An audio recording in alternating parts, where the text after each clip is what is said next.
سابق وزیر اعظم اور chairman P T I Imran Khan نے جیل میں اپنے وکلاء سے گفتگو کرتے ہوئے کہا ہے کہ ملک چھوڑ کر نہیں جا رہا۔ سابق وزیر اعظم نے حکومت یا اسٹیبلشمنٹ سے کسی قسم کی ڈیل کی بھی تردید کر دی۔ انہوں نے کہا کہ جب تک ملک کے اندر سیاسی استحکام نہیں آتا تب تک معاشی استحکام بھی نہیں آئے گا۔ عدالتی فیصلے نہیں مانے جائیں گے تو سرمایہ کاری کیسے آئے گی؟ لیگل ٹیم میں شامل وکیل شعیب شاہین نے بتایا کہ چیئرمین پی ٹی آئی صرف پاکستانیوں کے لیے پریشان ہے۔ ملک اس وقت جیل کا منظر پیش کر رہا ہے۔ سابق وزیر اعظم چوٹی جبکہ عوام بڑی جیل میں ہے۔ چیئرمین پی ٹی آئی کی لیگل ٹیم ان سے ملاقات کے لیے آج اٹک جیل پہنچی تھی۔ ٹیم میں شعیب شاہین، نعیم حیدر پنچوتا، انتظار حیدر پنچوتا، راجہ یاسر اور علی گوہر شامل تھے۔ چیئرمین پی ٹی آئی کے ذاتی معالج فیصل سلطان بھی اٹک جیل پہنچے، تاہم جیل حکام کی جانب سے ان کو ملاقات کی اجازت نہ ملی۔ عمران خان کے وکیل نعیم حیدر پنچوتا کے مطابق ڈاکٹر فیصل کے ساتھ انتظار حسین پنچوتا، شعیب شاہین، بیرسٹر گوہر اعجاز اور علی اعجاز سمیت لیگل ٹیم نے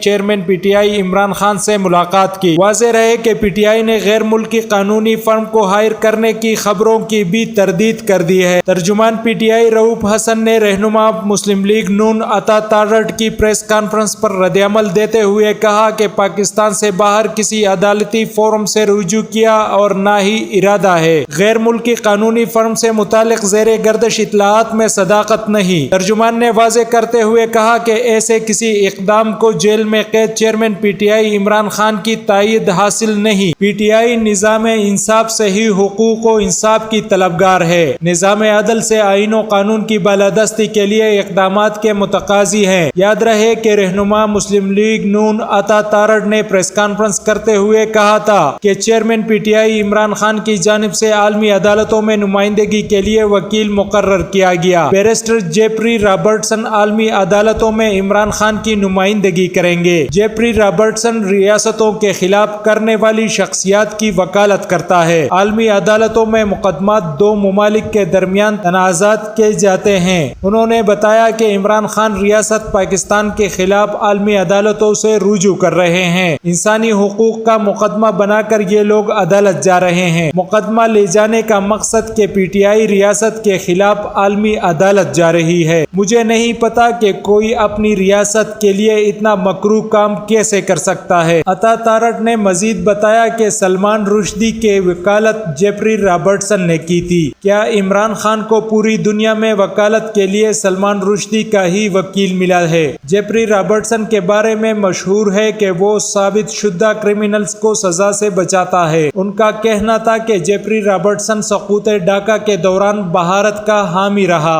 جیفری رابرٹسن وکی لیکس کے بانی کا بھی وکیل رہا تھا۔